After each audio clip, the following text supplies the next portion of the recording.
Good afternoon, everybody. Apologies for the delay. We had some technical difficulties with a new laptop, but I'll turn it over to Councilmember Stratton. So, Hannah Lee, can you tell me, are we okay to start? Or Yeah, we're good to start. we're live and we're okay to start. We are live and okay to start.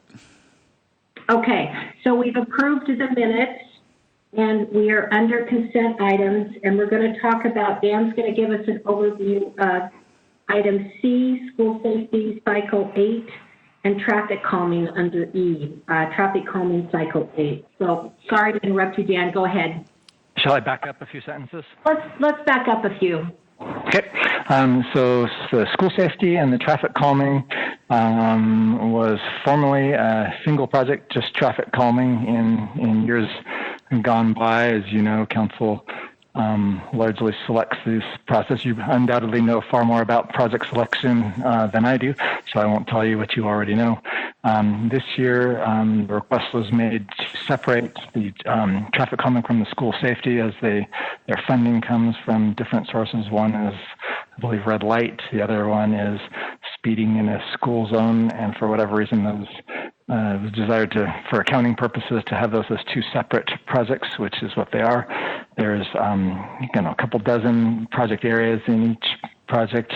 Maybe that's a little bit high, but there's numerous, so I couldn't and I wouldn't bore everybody with going through item by item as to which projects were selected, but hopefully they don't come as a surprise.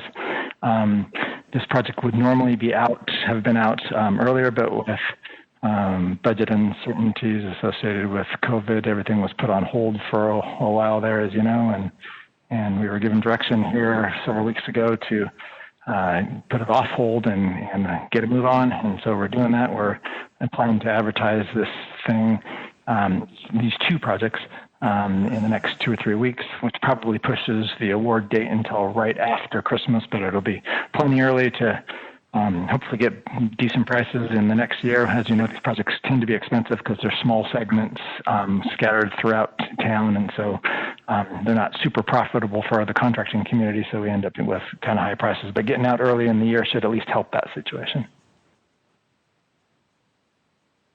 Okay, Councilmember Munn. Yeah, this is so great to see, and to see the map and to see the list by district. It's really helpful.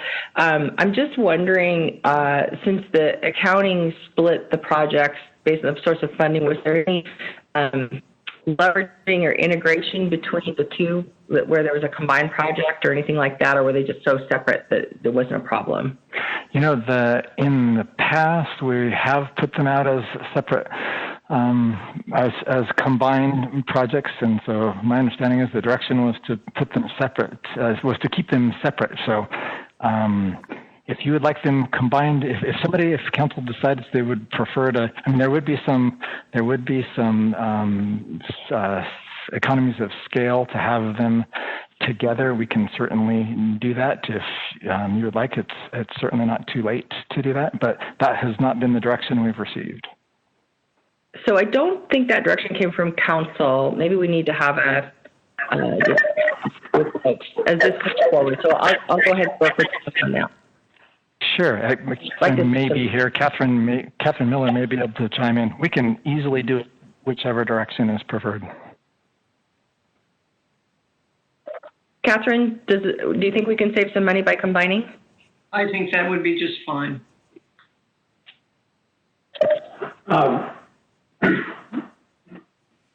Yeah, just a comment here, Director. These are pretty good sizable projects in each alone, standalone, and we are putting them out at the appropriate time of the year. So I don't think we're going to see a significant change, slightly, with the combined project versus the other. So there's a slightly increase. They're still dispersed sites. So while it might be an incremental improvement, I'm not sure that it's significant. Did everybody get that, or should we have him repeat that? It was kind of echoey to me. Candace, did you get all that? Yeah, I mean, I haven't been a party to the discussion about why we would split it up for accounting reasons. That doesn't ring to anything I've heard of as the finance chair or the chair of this committee. So maybe if someone wants to get to me, before this comes forward, we can discuss. But I don't see any reason why we can't put it out together. But Kyle, if you think it's a good reason why, if we can save money, I'm all ears. So that's something we can do offline. But I guess my last question: do we know if we had prioritized the Cycle 8 projects? Did all of them get in?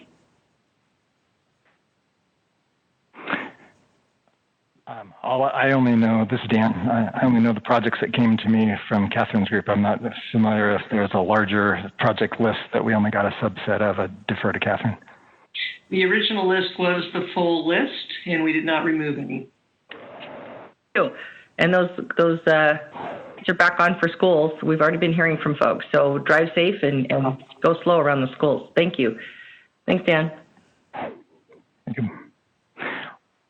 Thanks, everyone. So I'm just making a note, Candace, that you'll have a discussion offline with Catherine and Kyle and make sure that that's okay. All right. Anything else under consent items? Okay, we're going to go down to staff reports. And the first one is the Fort George Wright Drive update. Betsy, I will start real quick. I wanted to let everybody know we had one public meeting with the Plan Commission in October, and our second one is coming up on the 11th of November, a second public forum. The Spokane Tribe of Indians, who we asked to lead this project of renaming Fort George Wright Drive, did offer a name, and that name is Wistock Way. And you can see on the screen that is a painting of Wistock is on the horse. The reason that they have given it this, they have asked this name for consideration, is that they really want to honor women warriors, past, present, and future.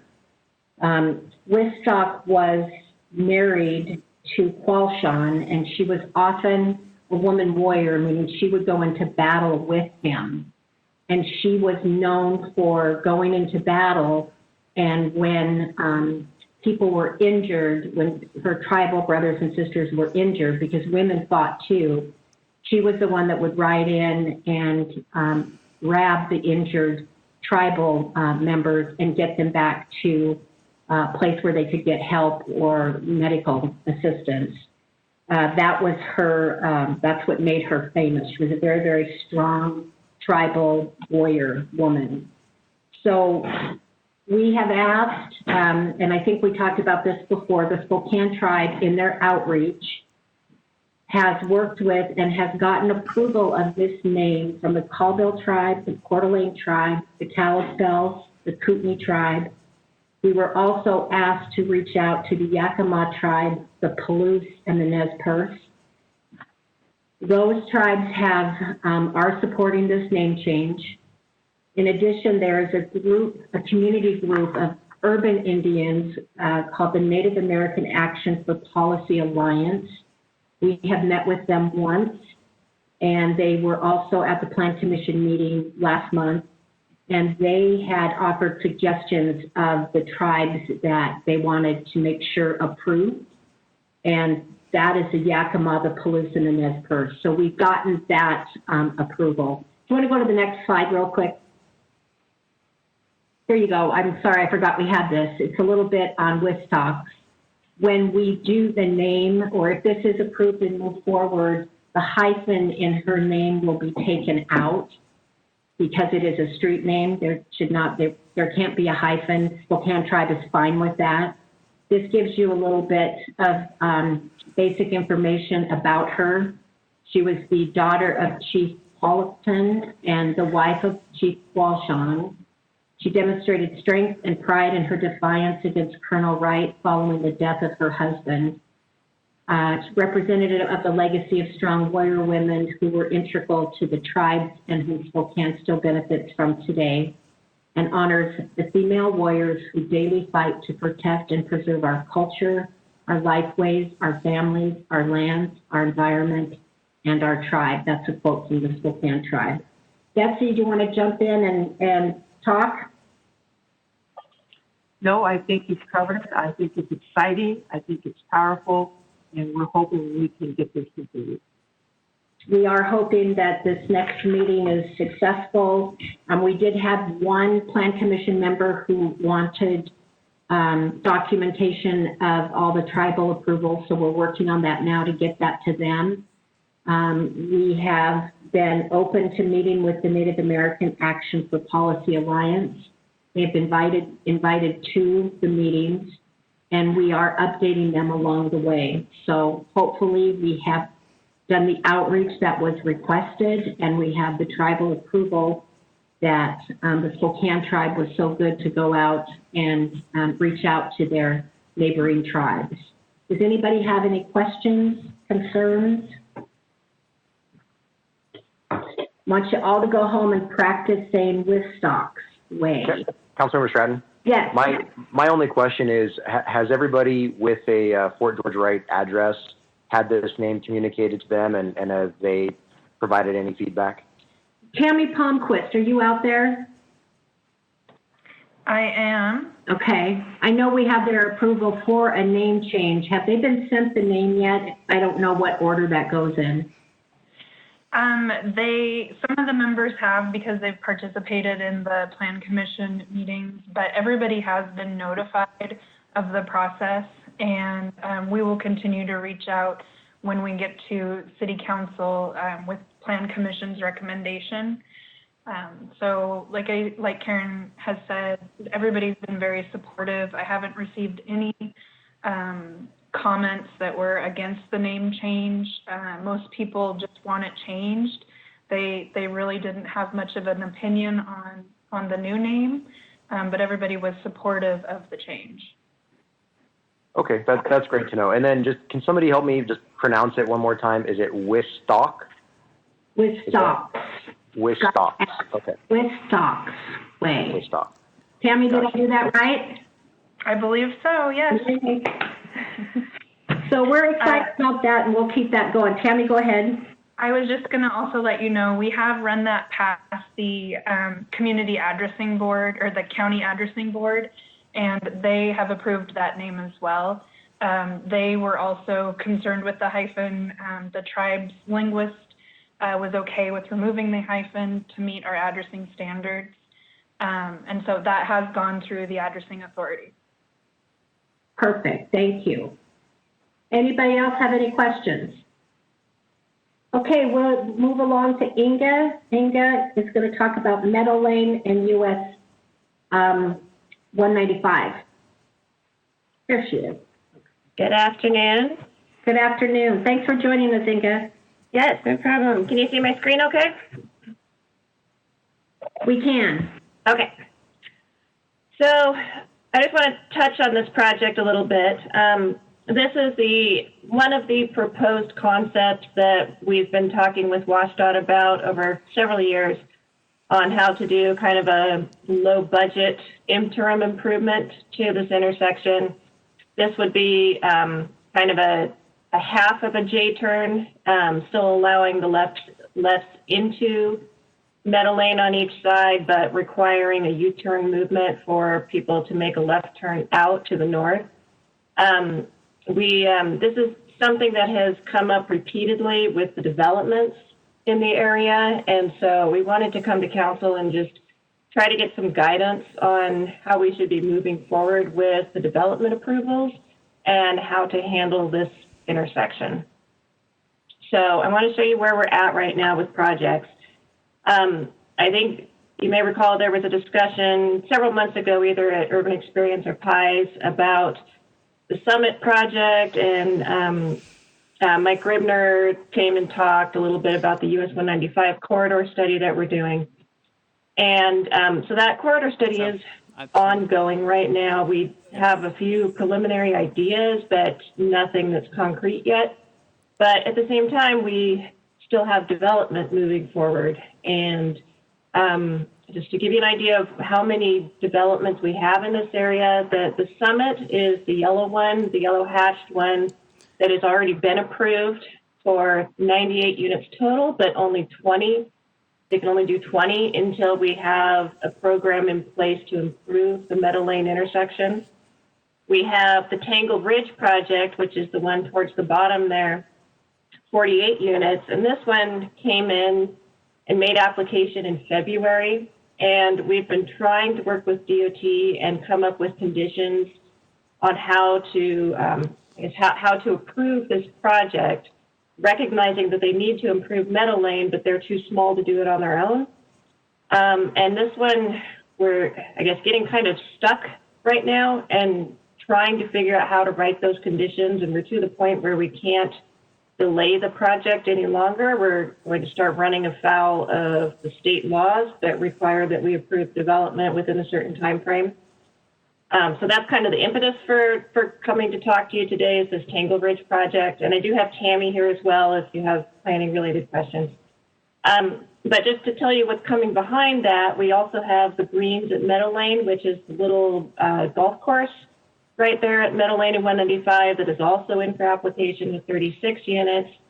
I believe Marshall Creek over on the west side has also come in, or at least is on the verge of coming in with 411 units. They and then Meadow Lane. Say what? They did apply, Inga. They did apply. Okay. And then Meadow Lane Terrace, I know, has at least come in for pre-application. And Tammy, have they actually submitted yet? No, not yet on that one.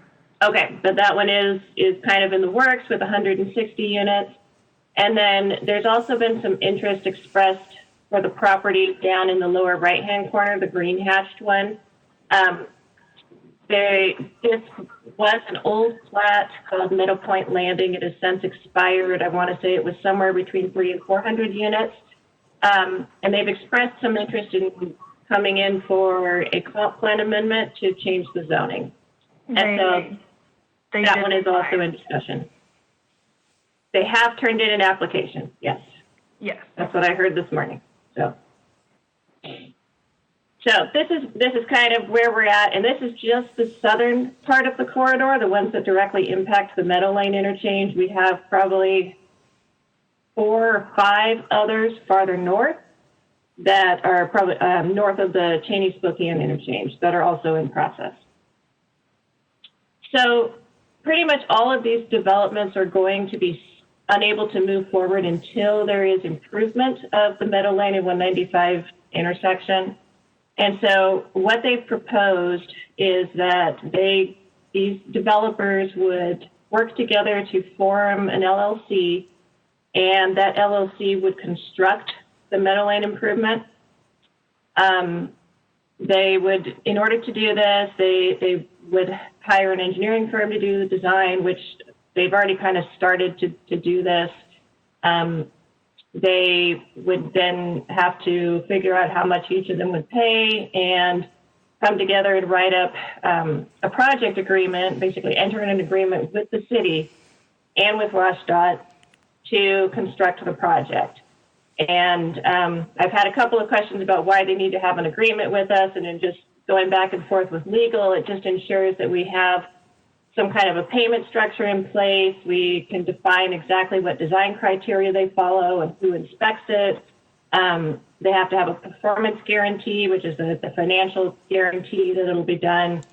We have to have language that gives us the right to go in and complete the work if something is deficient. And then also, if they do this, they're going to want a credit against their impact fees, because they're basically making the improvement that the impact fees would have gone towards. So I just want to kind of give you an overview of the history on funding of the Meadow Lane project. So when we updated our impact fee program back last year, in November 2019 is when we approved the new fees and the project list. And at that time, we had been hearing from WashDOT that they didn't have the money to build any improvements on 195. And because the impacts were caused by city development in the city limits, they expected us to pay for it. This is the message that I've been getting from them. So we thought it would be best to add the US 195 Meadow Lane intersection as a project on our impact fee list. And so we did that.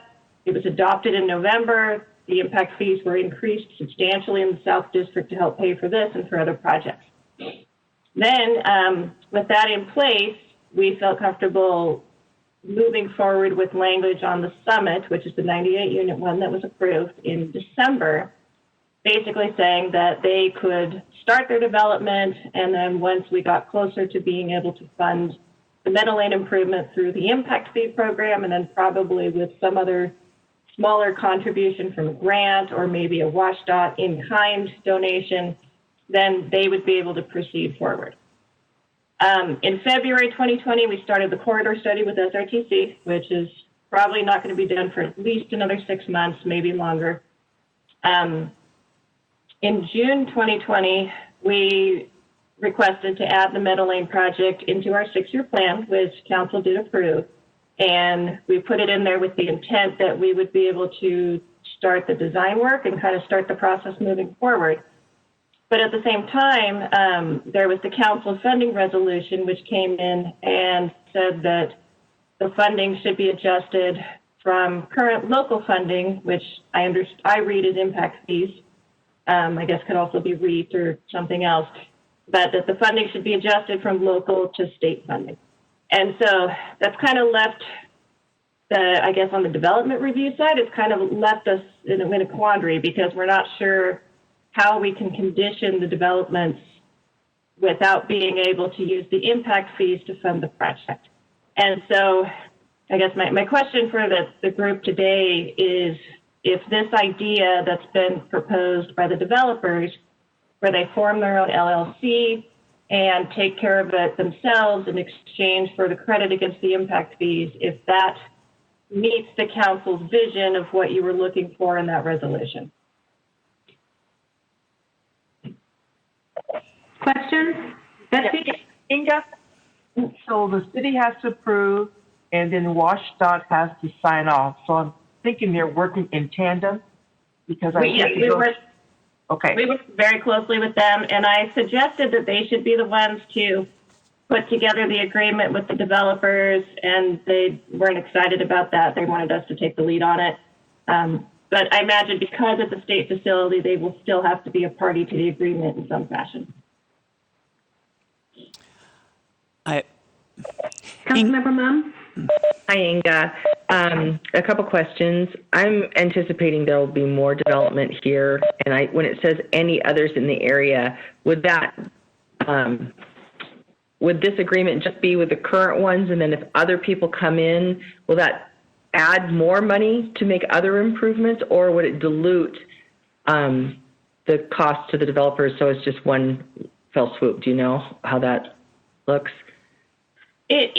Without seeing a draft of it being written up, it's hard to say. I guess, if anybody else came in with a project within the next 6 months, they could probably be added in, but anyone beyond that would probably be too late, and then they would just end up paying the regular impact fee. Okay. And then the credit against the impact fee, I guess I'd like to kind of, before, giving it a thumbs up or an okay, I'd like to see the actual costs, because there may be other things that, we need to address, like congestion issues or other things that those impact fees would be going toward that we would still need the money for. So the preliminary numbers that I've heard from the design engineer who's looking at it is, like, right now, I think our impact fee per home down there is somewhere around $1,000. I believe he said that the cost to them would be about double that to do the interchange, the intersection, depending on how many of these different groups participate.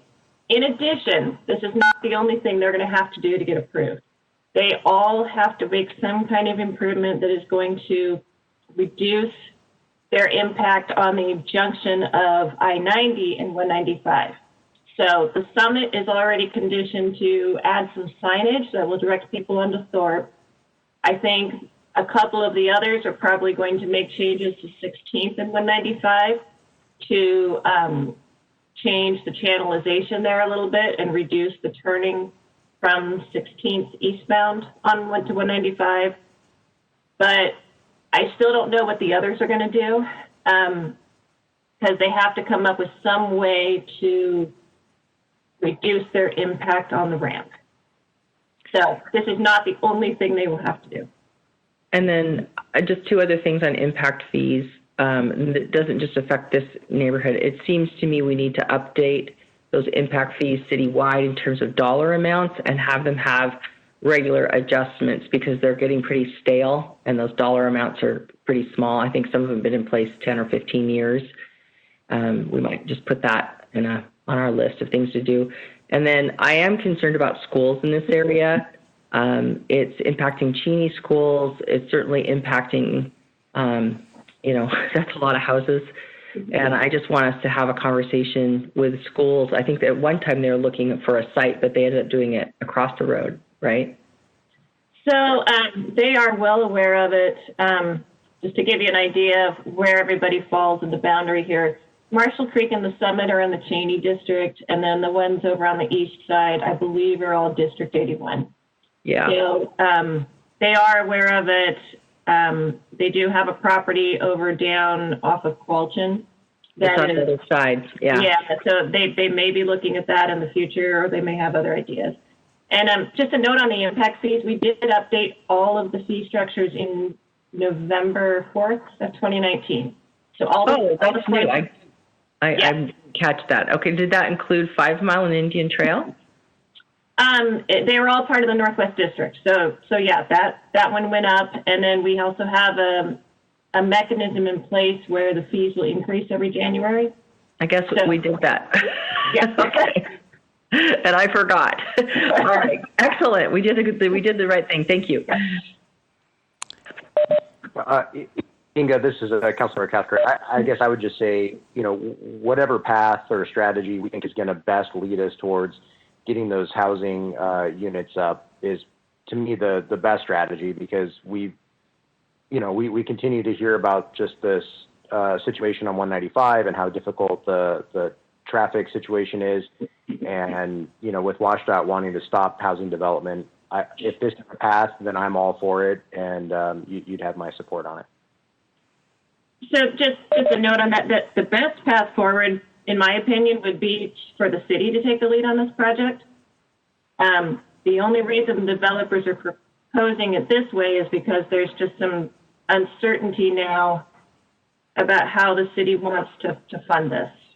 Why would it be better if the city took the lead versus the developers doing it this way? Because we have already, the whole point of establishing the impact fees was to be able to plan ahead for stuff like this and make it so that developers don't have to take on these projects on their own, and that the city can figure out the best combination of funding and the best timeline, and they just pay their fees, and then we handle it. That was the intent of the program.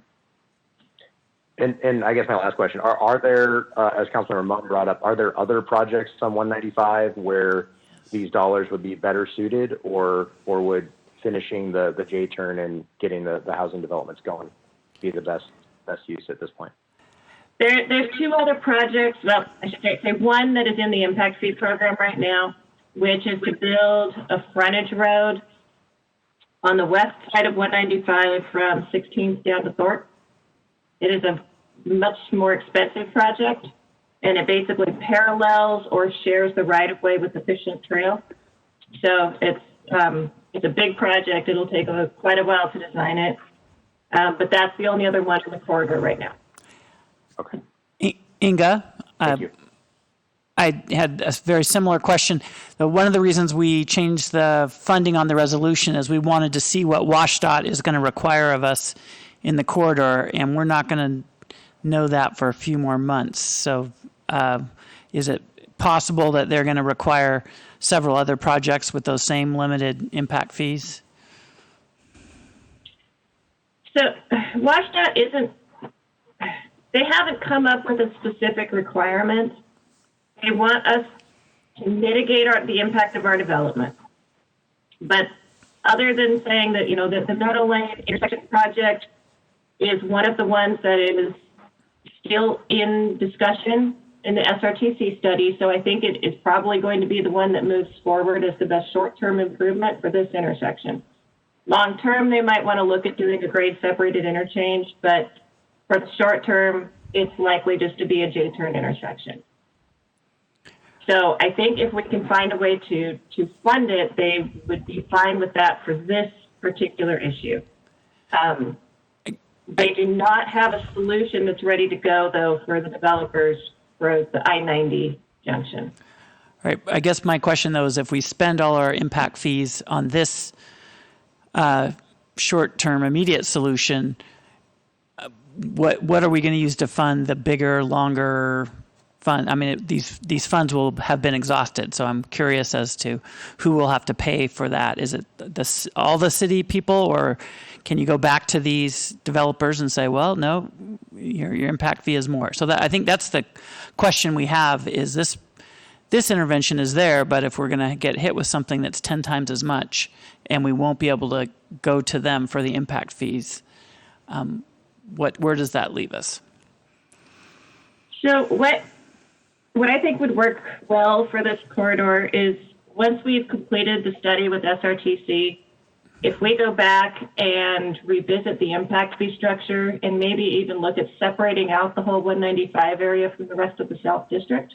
Mm-hmm. And then I expect the impact fee will go up quite a bit for this district.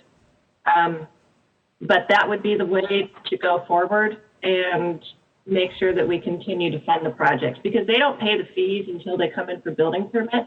Mm-hmm. So even if you were to allow the plats to move forward, they may not be in paying the building permits, for 2 years, 3 years, 4 years, 5 years from now.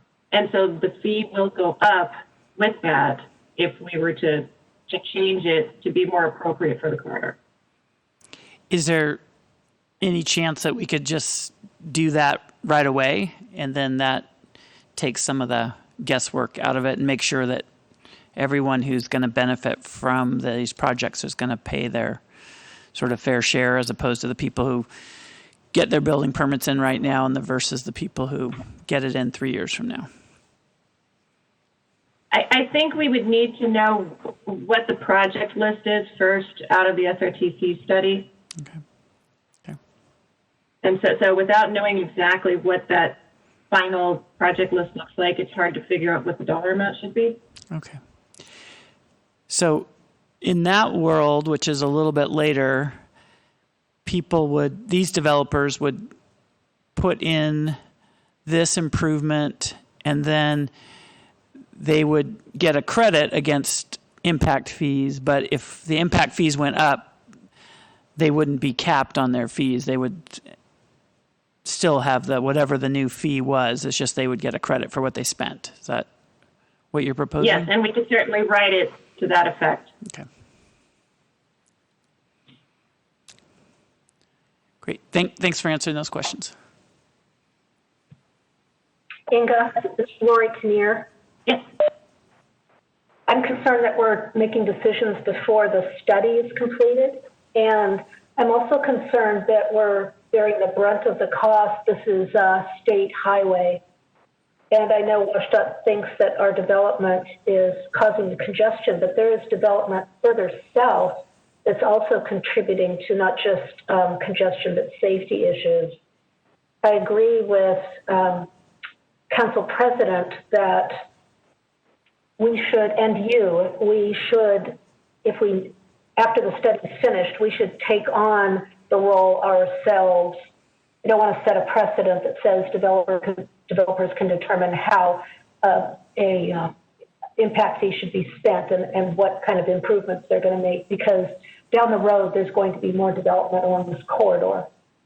And it really doesn't mitigate congestion. And we know that the metered ramp at I-90 and 195 is only going to be good for 5 years. So what then? I think we need to take a long-term approach, but I'm thinking we need to wait until the study is completed before we make any hard and fast decisions. Thanks. I agree. That would be the best and simplest way to handle it. Tammy, would you be able to maybe talk just a little bit about the timeline we have to process permits? Sure. So, like we mentioned earlier, Tangle Bridge originally turned in February. The greens at Meadow Lane has been submitted, and Marshall Creek has been submitted. By state law, we are supposed to process these applications in 120 days, at least getting them to where we know what certain conditions are. We've far exceeded that on Tangle Ridge. So these applicants are allowed due process. They've submitted, barring the regulations that they're up against with as far as density and lot size, all of that, if they meet the requirements, we need to continue processing. Right now, we're at a standstill with WashDOT and trying to figure out how to mitigate for these. But I am concerned if we push them off too long, it leaves us open for litigation. This is Karen. Quick question. So when will the study from SRTC, when is that supposed to be complete? I would say probably complete within a year. We'll probably have a fairly good idea about what projects are top of the list within 6 to 8 months, but I want to make sure it goes through a good public process, and we haven't gotten to the point where we can really go out and talk to the public about the projects yet because we haven't narrowed down the list. I had a question for you, Tammy, totally outside my knowledge, but in this situation where it's not a matter of you're not working hard on it, but there's just a problem with the state highway, is there something that we need to do? Do we have to formally have a moratorium or something like that does that? Or is there some way to protect you? Because it's not a matter of your office not working on it. It's just that you don't have a way to mitigate what the problem is on the ground. If you wanted to look at a moratorium, that would be for projects that haven't submitted yet. Unfortunately, 3 of these have already submitted, so I need to continue to process them. But is at the end of the day, is part of processing saying, yeah, we can't approve it because it doesn't That meet. gets into a vesting situation, and they've already applied, so they're under the regulations that are in place at the time of submission. All right, I guess if you can't mitigate it, I don't know the field at all, but what happens if you We can't? have ways to mitigate it, but it's just how do we fund it, and what are the steps we need to take? Okay. And as part of the mitigation, you can't require them to fund that, or is that in your toolkit? It has to be proportional to their amount of impacts. So there's a nexus requirement. They have to pay their proportional share, but at some point it becomes too burdensome, and so they're required to mitigate at a level that's under consideration of what they're attributing to the infrastructure. Okay. And then I had just one other question that's probably more for Inga. And again, I'm not super familiar with all the streets there, but is there a way to channel those cars along a frontage road to Cheney Spokane overpass? And if so, what are the merits of that? Some of them will go that way, particularly if you look at the Marshall Creek project and the Summit, a large number of those trips will head north. The Meadowline Terrace, it's kind of split probably between the two. But one thing that we see out of the traffic studies for these is that a lot of the trips are heading up to the South Hill using Hatch Road, and so they're not always going north. The kids who live down here often go to school up on the hill. In fact, they have to because there's no other schools. They're in District 81. That's where they go. So there's just a lot of the traffic is going that way, and so they end up using the Meadow Lane interchange to go south, and then you'd have just the ones that are closest that will use it to go north. Because I think WashDOT at least was sort of threatening to, close the ability to cross directions there and make life difficult if we don't somehow figure things out. But is there a decent road to get up to? I mean, I see Marshall Creek, why they would go there because that's straight down the hill. But for those other ones, are there decent roads to get to Cheney Spokane Road interchange or not? Not really. I mean, Tangle Ridge would have to wind through the neighborhood to connect up to Eagle Ridge, and then it's on an arterial. But then the Cedar Road and Cheney Spokane intersection, which is this one right here, is not a great intersection either. It's, it's nearing capacity at peak hours. Right. Okay. Thanks. So, Council President, Inga, I'm trying to think, do we need some additional time on another committee to discuss this, or do you want to come back with an update? How do you want to do this? I guess what we were hoping to get out of this is some kind of direction on whether having the developers group together and fund it would be acceptable or not, because if that is okay, then we could write conditions for Tangle Ridge and all the others to follow that path.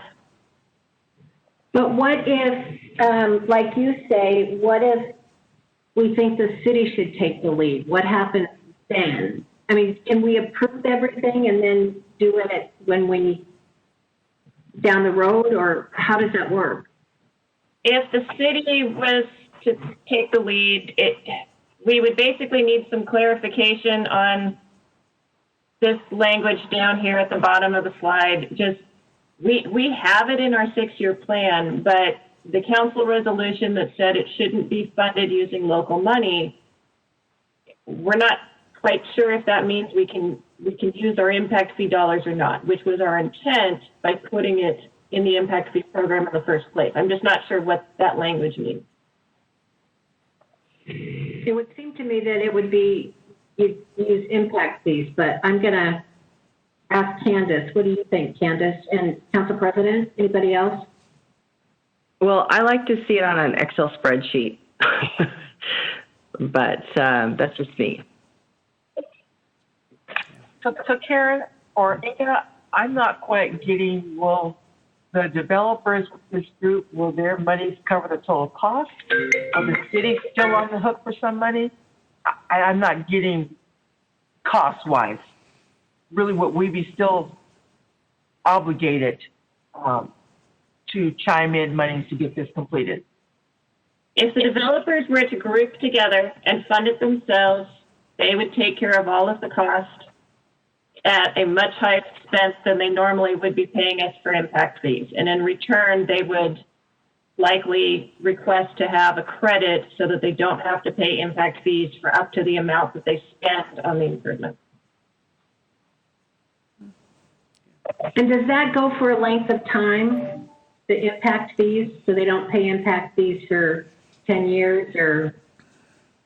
It would be up to the amount. So let's just say if they collectively spent $1 million doing the project, Okay. they would each get a portion, a certain share of that. Okay.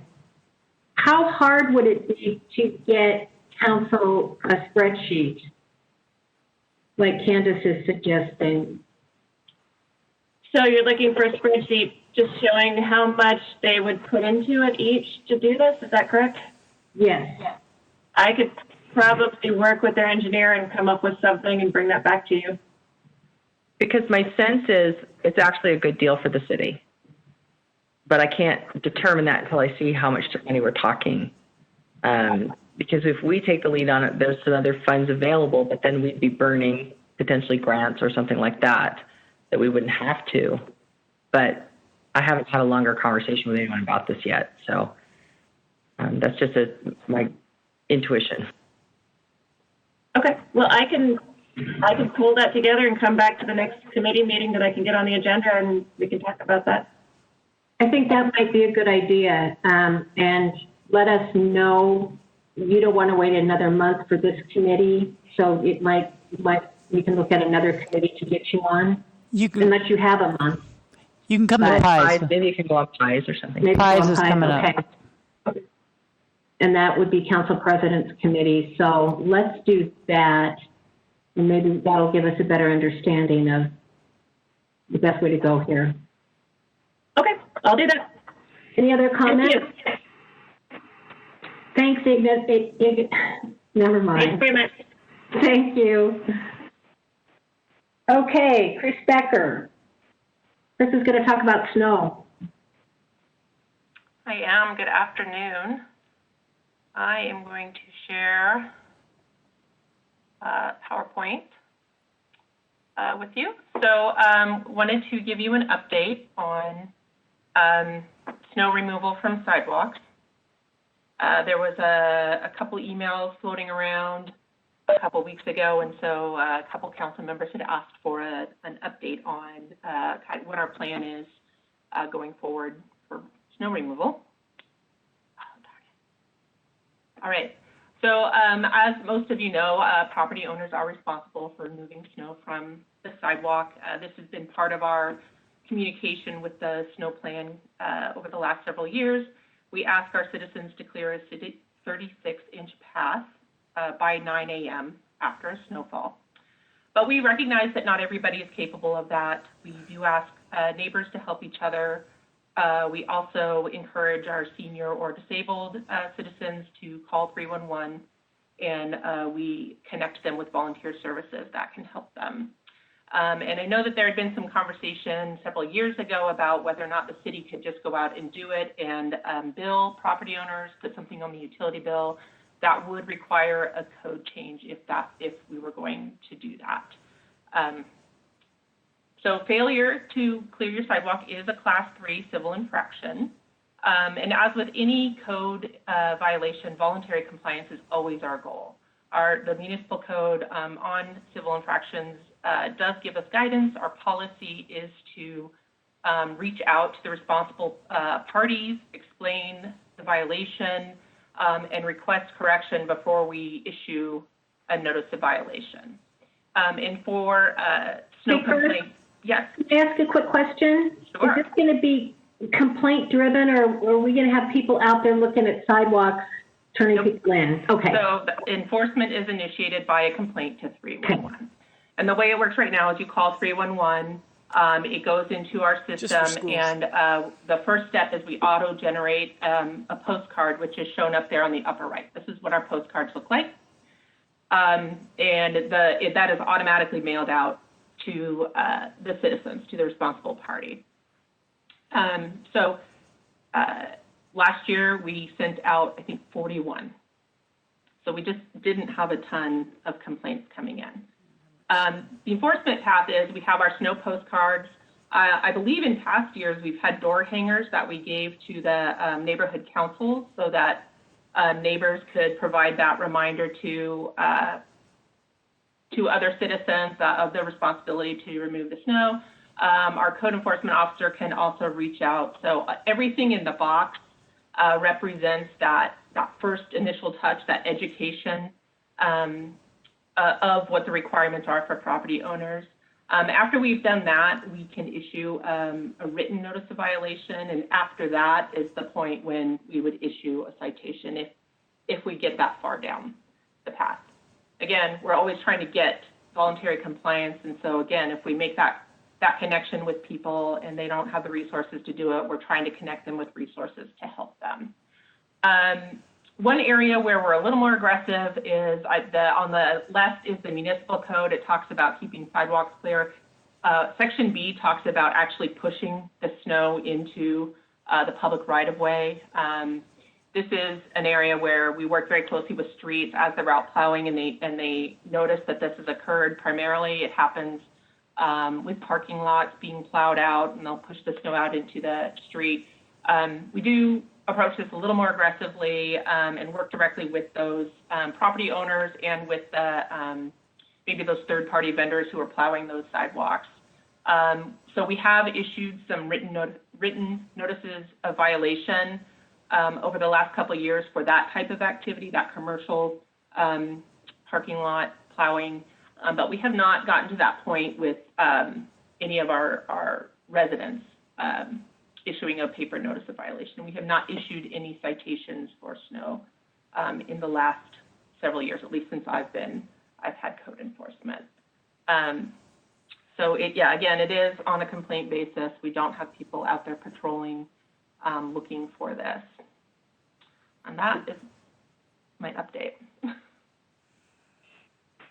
Any questions? Is this information on the website yet? I know that we've, it is out there on the website, Okay. yes, for Perfect. past years. I know Marlene has had to reschedule the snow plan launch 3 times Chris- so far this year. Chris, Yeah. I was one of the people that brought an email because I saw an email back to a constituent who had complained, who was told that code enforcement is not enforcing it. And she had several complaints about businesses that just seemed repeatedly not to clear the sidewalks. And I get it's a resource issue, but I was a little disturbed to hear that because I've been telling people, hey, if you just complain to 311, they'll take care of it. They'll send them the notice and they'll check back and make sure that they actually did it. But it doesn't sound like maybe that's going on. So I'm wondering what the update is. So no, we do send the notice and we're looking for voluntary compliance. And I looked at the notices we sent last year and I saw only one address where we had multiple complaints. So it was 2 complaints on the same address for last year. But I guess my question is, do people follow up to see if they actually cleared it? No, not unless we're really hearing a lot about it. Okay. So people should keep complaining if the problem persists. That should be the messaging for people who are concerned. Well, yeah. If I think there's most not voluntary compliance. because I think most people think once they complain once, they'll take the baton. But it sounds like they'll have to keep complaining if the people don't respond to the postcard. So I've got Luis on the line with me. I honestly don't know if we have a list of these and our code officers are doing a drive-by or not. Yeah, absolutely. So thanks. This is Luis Garcia, Code Enforcement Supervisor. So if we do get multiple complaints on a single property, Council President, that is something where we do look to escalate the case, whether it be that knock or whether it be a notice of violation to escalate that case. We do want compliance. Obviously, we want the public to be served, but with council pleasure in previous years, without having all of the tools available to abate the violation, it's really been an educational-based program. So yes, we can escalate. Yes, there is citation authority, but the remedy is the kind of slow part. Okay, but what's most helpful for your officers is for people to continue to call in if they don't see it remedied? I would say in a reasonable interval, yes, because obviously when you submit a complaint, it's automatically triggering a report on my admin side to send the postcard. So obviously there's a delay there, and that's always been the challenge with snow, is that it is a time-sensitive complaint, but it's also not a swift resolution. The notification and the remedy need to have time to kind of work its magic. So I would say that if in a reasonable interval, absolutely, we see another complaint, we're going to show attention to it. If there were only 41 complaints last year, is that within the realm of being able to just go out there? I mean, I get it. If there's hundreds, send the postcards. But if there's only a few, because it's just by the time the postcard gets generated, mailed, received, it's been 3 days or so, depending on when the storm was. So Absolutely, and if I may, it's really these types of cases are in between, the other ones that may be, again, hierarchy of safety sensitivity on there. So it certainly all kind of, goes back to a resourcing issue. It is something that we can send a code enforcement officer out to try to make contact, try to leverage as many resources as I possibly can. But ultimately, the notice and the conversation doesn't abate the violation. So that was the ask in previous years, is the resources for that. Okay, thanks. Councilmember Mum, and then Councilmember Cathcart. Hi there. Yeah, I'm just wondering on businesses if we can be just a little more pressing, because sometimes they're not going to get the door hanger, like the business is closed just with COVID. I've heard actually more complaints in the neighborhoods over the years about businesses not doing it rather than actual citizens. Yep. I think we're open to making changes in our program. So Luis and I can work together. Like you're saying, if there was only 41 complaints, can we send somebody out? Absolutely. Okay. We can look at that. So.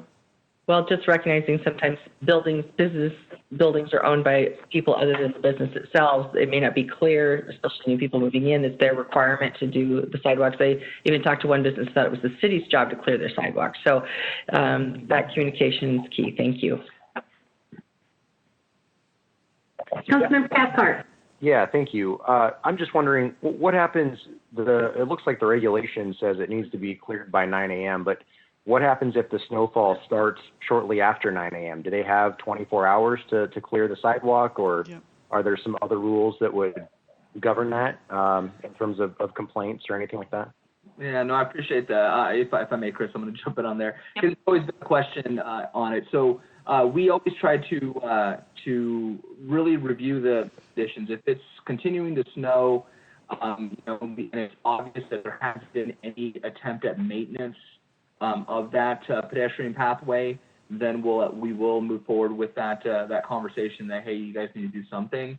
But understanding that if snow is continuing to fall, reasonableness is going to be that not everybody's going to be out there all that time during the snowfall to try to clear the sidewalk. So we do try to take more of a common sense approach to it, to understand that you can't always just be out there. If you show signs of maintenance, we wouldn't be issuing or escalating any type of violation for that.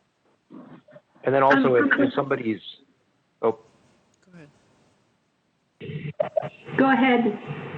Sorry, last question. Just if somebody's out of town, I guess I'm wondering what's the communication there? Obviously, if you send them a postcard, if they're gone a week or two, or you put a door hanger, they're not going to see that. So I'm just kind of wondering, if somebody's out of town, a snowstorm hits, what's the process for communicating if there's a complaint? Yeah, absolutely. So those are that is the challenge with these, again, with the time sensitivity of them. So if we do get a violation or a complaint, then that postcard is sent to the responsible party, and if it's different from the physical address, it would be going to that responsible party as well, wherever that address may be. So if the taxpayer is different than the physical location. The intent, obviously, is being responsible that if you are leaving town for, say, the winter, that the responsibility does not, you're not excluded from the responsibility. So that forwarding mail does get you. It is a time delay, but that forwarding mail does get you. Then you would be on notice. That is your responsibility. Okay. Thank you. Councilmember Stratton? Yes. This is Councilmember Burke. Thank you guys for the presentation. I just had a question. This is kind of has to do with Councilmember Munn's point about businesses.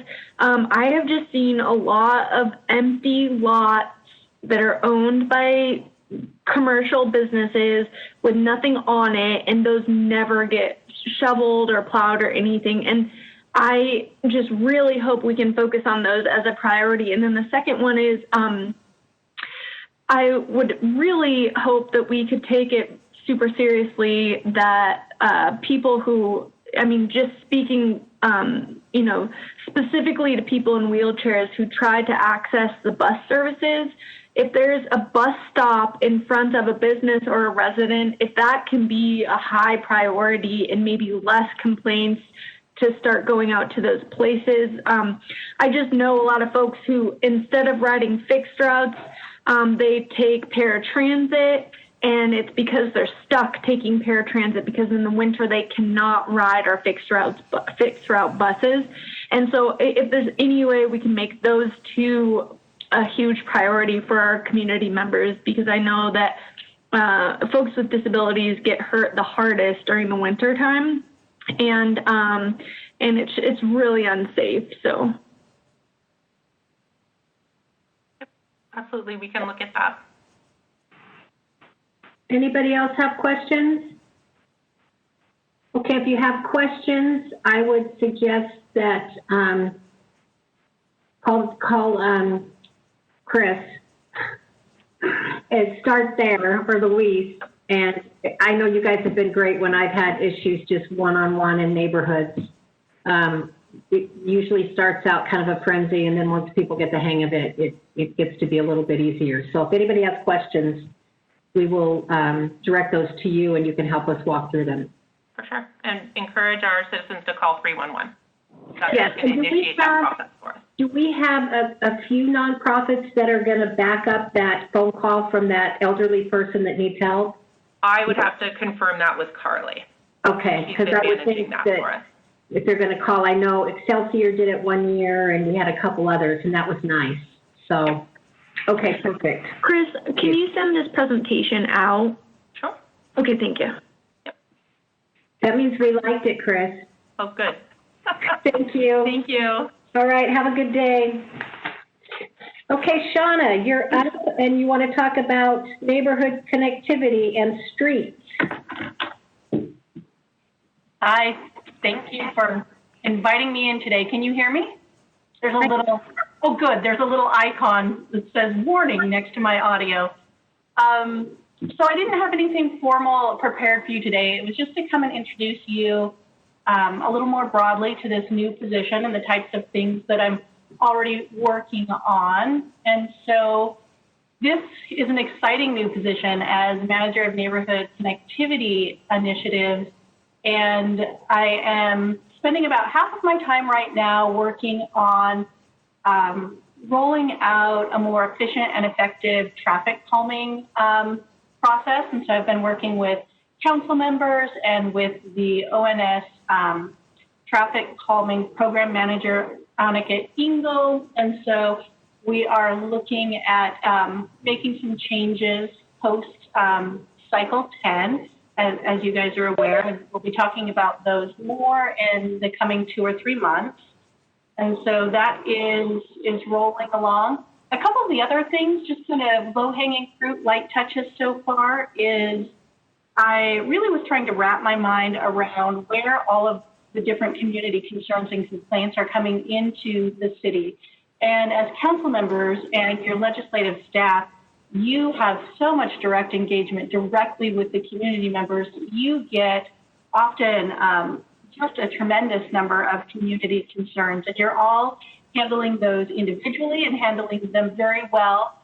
But it looked like there was some opportunity to maybe create one community concern log where everyone would have visibility of the concerns that were coming in throughout the city, so that when you are prioritizing how you want to spend money on sidewalks or on residential street improvements or on traffic calming, you have more of a whole picture. So that log has been created, and Annika Eagle is also entering traffic calming concerns that come her way. That will be in a spot that is visible and accessible to yourselves and your legislative staff. And then I'm looking at doing an annual report on that. Kind of to help me out with that, I've also, I don't know that Carly is on here, but I've also met with Carly in 311 and created a couple of unique reports on the complaints that they're getting related to connectivity or streets, sidewalks, things of that nature. So that will roll up into that annual report, and I hope to get similar information from the street department so that we can holistically have a pretty good picture of what's happening in our community. So that seems like a good kind of place to start. The other thing that I've been taking a look at in more depth is the breadth of our transportation-related committees and how they all function together, and whether or not we have any gaps in addressing community concerns. So between the Bicycle Advisory Board and the PET Committee out of the Community Assembly and the Plan Commission Transportation Subcommittee, and then the Citizens Transportation Advisory Board, understanding what each of those funding streams are, what each of the committees is informing you decision-making wise, and where we might have some gaps. So I've identified a few of those gaps and am now looking for ways to potentially suggest some slight changes to those committees to do a couple of things. We want to be more inclusive. Some of those committees could stand to be a little bit more diverse. And I know when we talk diversity, the first thing that we think is probably race or ethnicity, but one of those committees right now is all men, for example. So we're really looking at diversity that way, as well as some greater diversity across the city and our neighborhoods. So looking at that, also wanting to be mindful of access. And so what that means for our walkers or those who, as came up in the last presentation, may be disabled, and how they safely are able to access multimodal transportation system. Looking over kind of at my board, so those are the big things right now. The other overarching thing is really taking forward the work of Spokane in Motion that started at the council level, doing some pop-up projects and community education around biking over the past year and a half or 2 years, and really expanding that to be kind of our multimodal information center, so to speak. So working on a new website called Spokane in Motion, where we'll break down some of these different transportation issues that matter to citizens in a way that is very digestible for them. So other than that, I've been meeting with each council member to see what your transportation projects and interests are and how I can support council members in pushing forward the work that's important to them, and then working with Eric Polson on our legislative priorities. And so keep them busy. That's pretty much the highlights for now, though.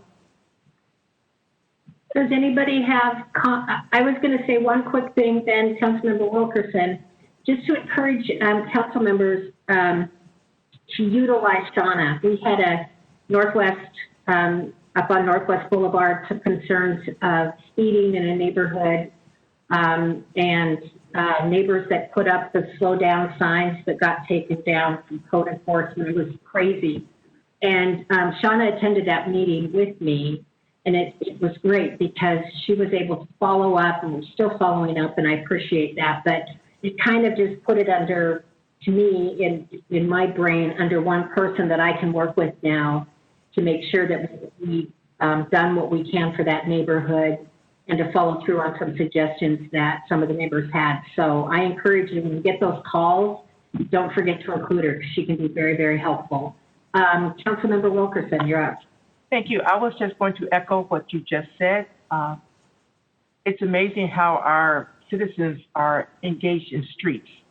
That's all I hear a lot about in District 2 is streets, unpaved streets, unsafe streets, sidewalks, stop signs, and the whole thing, and how to vacate your street. So it has been nice to have a point person to go to for that type of information to help us relate back.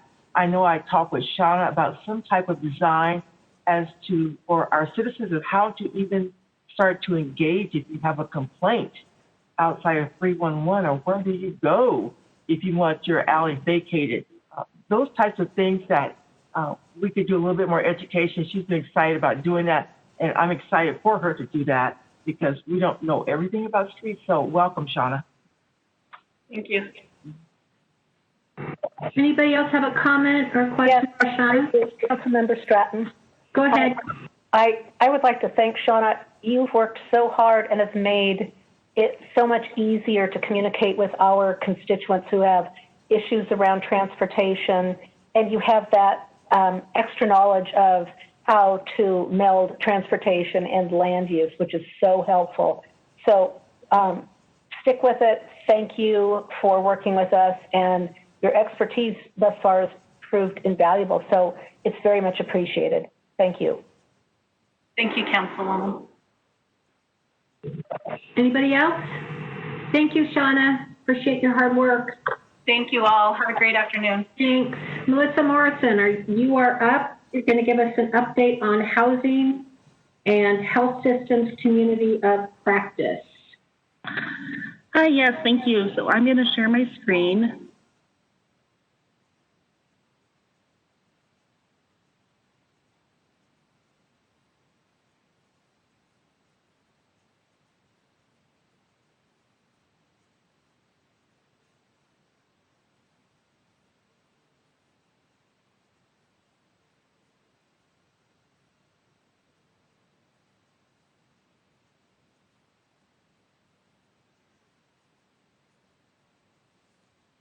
So this is a grant that we have applied for.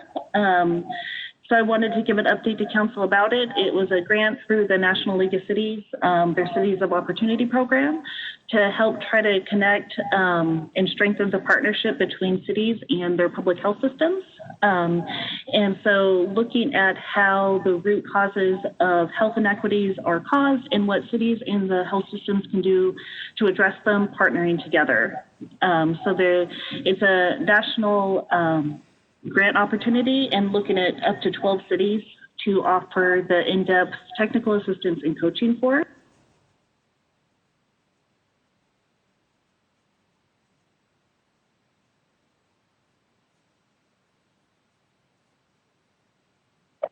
Hey, Melissa, do we know how long or when will you know if we got the grant? I had a conversation with the grant administrator this morning, and they're still reviewing the applications. And so I don't have a definite timeline, but it's still in process. The original application was due October 2nd, and then they extended the deadline to October 23rd, hoping to start the program November, December. But I'm thinking that it's going to be pushed out a little bit more since we're already in November and they haven't made any determinations yet. So we are applying.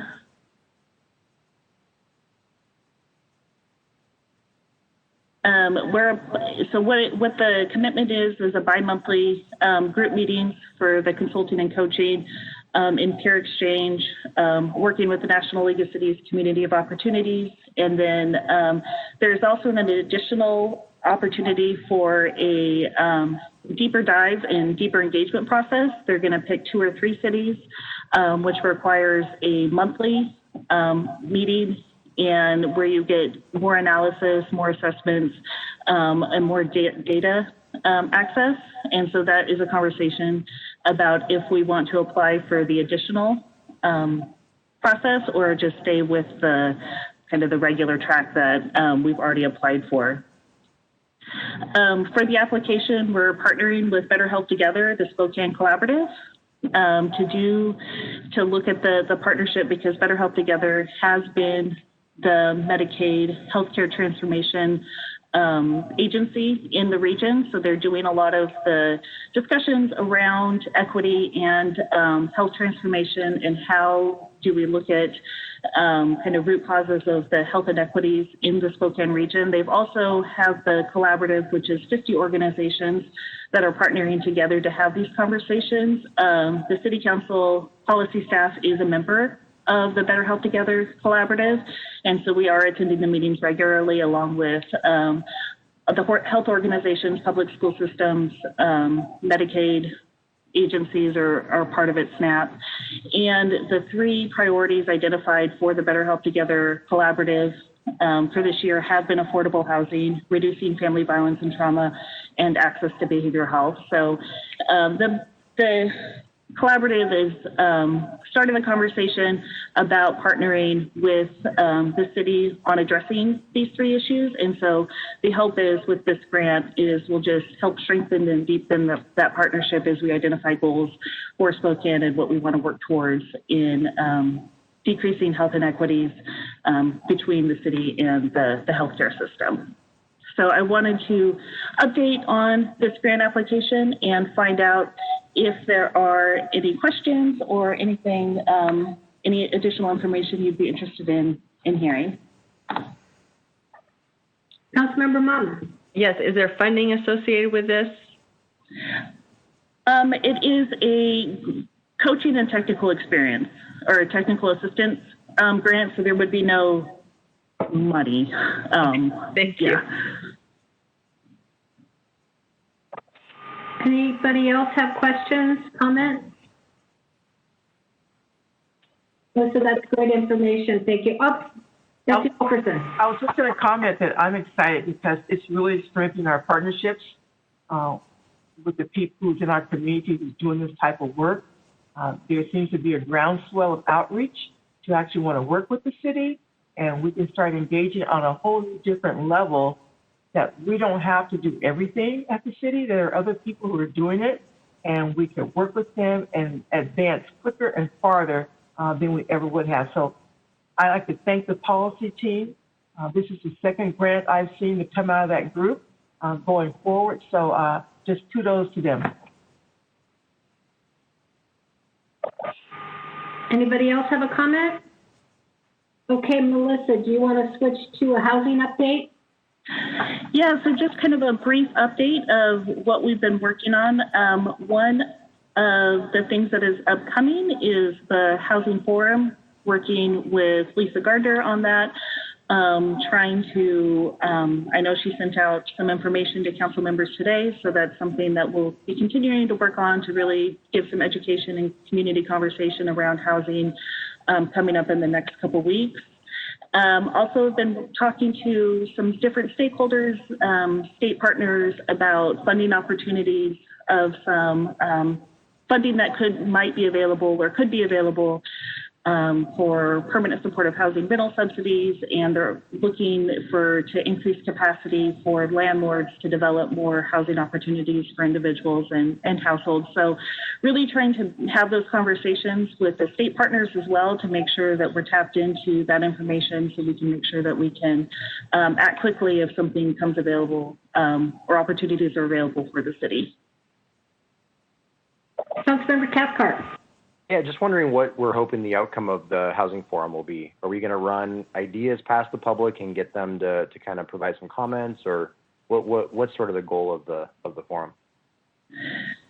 I think it's to give an update of where we have been, what we've been doing with the housing needs assessment, talk about, potential solutions, and also hear from the community of what needs might be and where they're seeing gaps. So it's just kind of a conversation to have with the community of some of the stuff the city has been working on, but also to hear back from them. I guess I'm just wondering, is it going to be kind of high level policy or really just broad kind of big ideas? I would say it would be broad, bigger ideas. Okay. Yeah. And then as far as council, are we just sort of observing and listening, or are we actively participating? There'll be some time for some community conversation and questions and. Okay. Yeah. Great. Thank you very much. Hanley. Yeah, this is Council President. I'm sorry, my video doesn't work, but yeah, council members will have a chance to participate and speak. And also, I just wanted there will be some big ideas and there'll be practical ideas. So hopefully it'll be a wide range of ideas from all various sectors of the community involved in housing. So we've done this previously on homelessness a few years ago, and we did it on water a few years ago. So it's just a chance to see what's going on. I talked to the mayor about it this morning. She was excited. We're going to have Mr. Alexander is going to join us. So it'll be kind of his first. It might not be his first, but one of his earlier abilities to speak to the Spokane about what potential solutions are in play. Are we going to be including the landlord group and the tenant group? We inviting and making sure they know this is going on if they want to participate. Yeah, we will let them know. We weren't focusing on those particular interventions, but they obviously have opinions, so we'll make sure they know about it, because more housing is better for all of them. Yeah. Yeah, I just want to make sure they're included. Yep. Anybody else? Melissa, as always, thank you for your hard work and for the information. We appreciate everything you do. Thank you. And we always save the best for the last. Garrett Jones is going to talk about Riverside Avenue Median. Oh, you're funny, Karen. That's my joke for the day. Yeah, exactly. No, I appreciate the time. I wanted to give the group an update on Riverside Avenue and the median that the Parks Department maintains, and just to kind of show or just highlight some of the positive that has come out of some of the negative. We've been hearing a lot of negative feedback about citizens not feeling safe, or illegal drug use or litter along Riverside Avenue. And so what we wanted to do as a partnership with the City Council and stakeholders, DSP, is do a survey. And nearly 300 people responded to a survey just on Riverside Median. And this included, people that work along this area, live, the neighborhood, people that use this as a commuter. And, 75% of those 300 said that they did not feel safe when using around this area. So it was important. Some of the other details we got is 125 of the survey results said that, the benches and picnic tables should be removed. There's others about increased police activity, signage, lifting the tree canopy. And so what we just did here this last week, we, a lot of times you take a survey and then you'll sometimes scratch your head and wonder, okay, now what's next? What's the action plan? So we wanted to make sure that we responded with all the users last week of what our action plan is. And, given the feedback, so the City of Spokane, we're going to do the following. One is remove and store the existing benches and tables. They're all surface mount, which is good, so we don't have to demo out the benches. We will take them out, we'll restore them, and during the winter, and either use them for another location. What we want to do is to be able to monitor what's happening. Does the removing the benches and the picnic tables make a positive impact? And we want to be able to monitor that. Other is prune the existing tree canopy of a minimum of 8 feet ground clearance. This does a couple things for us. It increases the visibility, but it also helps in our operational efficiencies. This is something that we want to do anyways, and from being able to experience that this summer as well.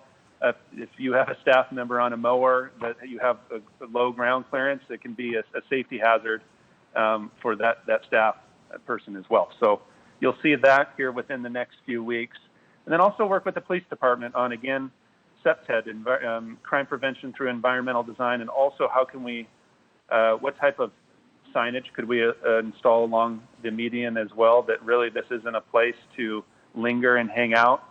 And so we'll do that within the next few weeks. And what we'll do is monitor the change behavior through a long period of time, and then check back with the stakeholders in the spring and continue to be available for the questions and their concerns as we adapt, having short-term solutions and then also long-term. There was other long-term solutions and suggestions around design and landscape and really changing the environment along the median, but these are some short-term and effective things that we can do now that we'll be able to monitor it, and so we'll continue to kind of chip away at it and see what positive change we can get. So with that, we should see crews out there within the next week actually implementing the work. So I just wanted to share, it was a good success story about negative comments, getting people involved, getting the solutions out there, and then being able to implement. Councilmember Cathcart. Yeah, I just wanted to give a shout out to my assistant Shay, who helped kind of jumpstart this evaluation, and I just really, Garrett, just want to thank you for how quickly that you guys are acting on these survey results. This is great. So thank you. No, I appreciate it. Shay has been awesome. Mark Carlos too. Betsy Wilkerson's legislative. I mean, there's rock stars that work within the city that have so much passion. So I'm just fortunate to be able to work with them. Any other comments? Questions? All right, I think we are done with our agenda. Our next meeting will be December 14th. We are good to go now until 3:30 for briefing. We'll see everybody. Thanks. Thanks, everyone. We're adjourned.